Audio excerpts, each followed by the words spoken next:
হৃদরোগের প্রাদুর্ভাবের মধ্যে আরও হৃদরোগ আছে, যেমন বলা যেতে পারে উচ্চ রক্তচাপ এবং শরীরে চর্বির পরিমাণ বেড়ে থাকা। এছাড়া সাথে আর কিছু রোগ থাকে যা আমাদের হৃদরোগকে নিয়ামক থাকে, হৃদরোগকে বাড়িয়ে তোলে। তার মধ্যে একটা হলো আমাদের ডায়াবেটিস।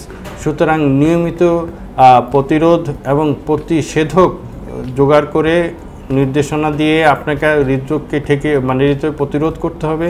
আমাদের দেশে আমরা অতি দ্রুত শিল্পায়ন এবং আমাদের খাদ্যাভ্যাসের পরিবর্তনের কারণে হৃদরোগের প্রাদুর্ভাব বাড়ছে।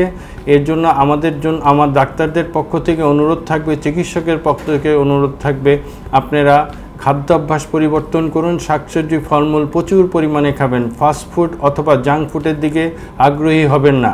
শারীরিক পরিশ্রমের মাধ্যমে নিজেকে, শরীরচর্চার মাধ্যমে নিজেকে শক্ত করে তুলুন এবং হৃদরোগের প্রতিরোধ করুন। এছাড়া আমরা আরও বলতে পারি, যত বদভ্যাস আছে ধূমপান থেকে বিরত থাকবেন এবং শরীরের স্থূলতা কমিয়ে আপনাকে অবশ্যই স্বাভাবিক এবং নিয়ন্ত্রিত ওজনে চলে আসতে হবে, তাতে আপনি হৃদরোগ থেকে দূরে থাকতে পারবেন।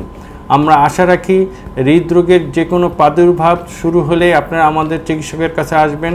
আমরা চিকিৎসক আমরা প্রত্যেকটা স্পন্দনের যত্ন নিব এবং আমরা একটা সুন্দর সুখী বাংলাদেশ গড়ে তুলব।